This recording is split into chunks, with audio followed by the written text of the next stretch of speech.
Today I'm going to demonstrate our model national grid. There are commercial versions available. Ours is quite old and been adapted to make it safer. So we have, let's start at this end, a transformer set at 12 volts connected to bare resistance wire, a meter of them, two of them, with a bulb across them at this end. That's a 12 volt 24 watt bulb, and at the other end another 12 volt 24 watt bulb. The other transmission line, we've got two of them, so one's working at 12 volts, the other one has a transformer to step the voltage up to 240 volts. And it has insulated wires and then a step down transformer to transform it back down to 12 volts, and it's got similar light bulbs at each end. This is because the low voltage line will lose quite a bit because of the high current. It will be quite energy inefficient. This has to be done on alternating current. Transformers only work on alternating current. I've got some examples of leads here, or cables. This is a 11,000 volt underground cable. Unfortunately, I haven't been able to get any of the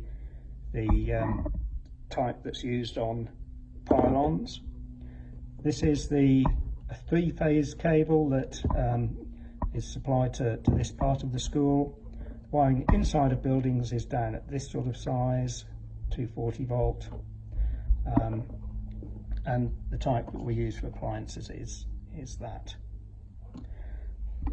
Right, I'm just going to finish connecting up, so I'm going to put this on tripod, and I need to connect in the lamps at this end. So I'm connecting these to this end of the high voltage cable, well, the transformer that supplies the high voltage cable, to the 12 volt one.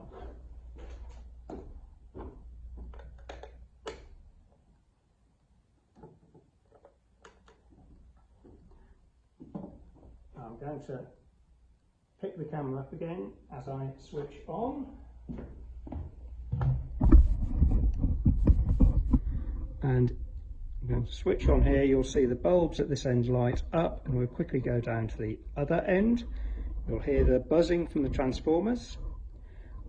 Transformers, you can ask the students why transformers hum, and then tell them that it's because they don't know the words, or if you like, dad jokes.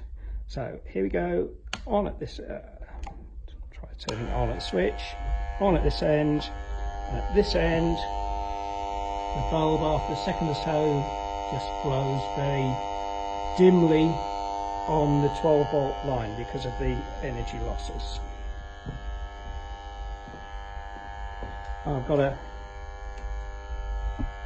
meter that I can, so we can see the meter. We can show the voltage on these. You can see that the low voltage line, 12 volts, and this other one, 240 volts.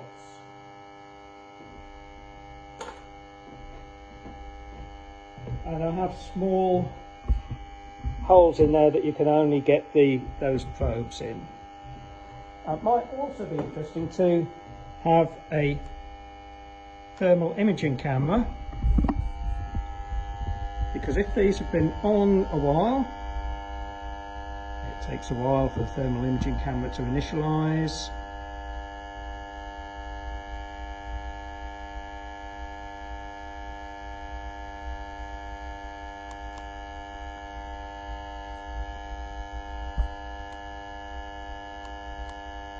Let's try it again.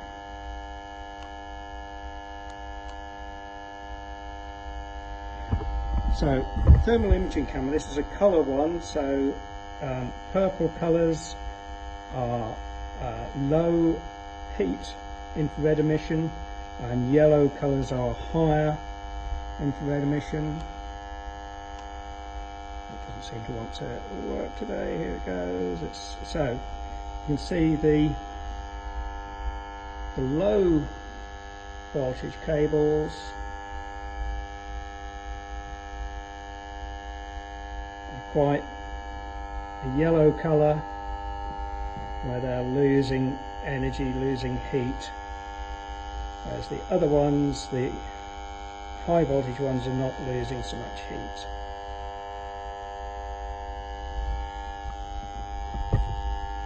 I'm just going to switch it off, and we're going to switch on again so you can see how these bulbs light at the far end.